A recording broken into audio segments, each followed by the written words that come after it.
ये उस कहानी का सेकंड पार्ट है। अगर आपने पहला पार्ट नहीं देखा तो जाकर के आप पहला पार्ट देखिए। लोकल पुलिस एक मिसिंग रिपोर्ट के बाद आइलैंड पर इन्वेस्टिगेशन करती है। इंस्पेक्टर कबीर और उसकी टीम बोट में जा रहे होते हैं। कबीर के साथ एक ट्रेनी ऑफिसर भी होती है जिसका नाम है अनन्या। अनन्या उस ऑफिसर से पूछती है, सर क्या ये वही आइलैंड है जहाँ लास्ट टाइम 2 स्टूडेंट्स गए थे? कबीर उसे देखकर कहता है हाँ, और वो दोनों वापस नहीं आए। बोट से उतरते ही उन्हें पुराना टेंट मिलता है जो कि पूरी तरीके से जल चुकी थी। राख के बीच में वो डायरी वहीं पड़ी होती है जो पहले अमन ने उठाई थी। अनन्या डायरी को खोलती है, उसमें नए पेजेस लिखे गए होते हैं, लेकिन इंक से नहीं, खून से।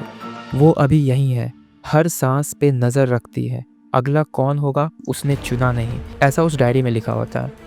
पीछे जंगल में से घुंघरू की आवाज आती है। दिन के समय भी हवा में सर्द हवा चलती है। आगे चलते चलते उन्हें वो मंदिर मिलता है, वहीं जहाँ चुड़ैल की पूजा होती है। पर इस बार दिए जले हुए थे, लेकिन कोई वहाँ था नहीं।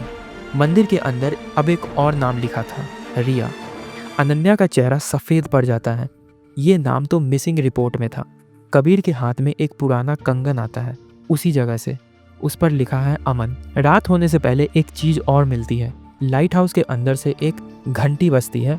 कबीर और अनन्या उस तरफ जाते हैं। अंदर एक लाश कुर्सी पर बंधी होती है, आंखों में डर का दर्द। लाश के सामने एक मिरर जिसमें उसका रिफ्लेक्शन दिखाई नहीं देता, सिर्फ एक औरत जिसका चेहरा आधा जला हुआ है।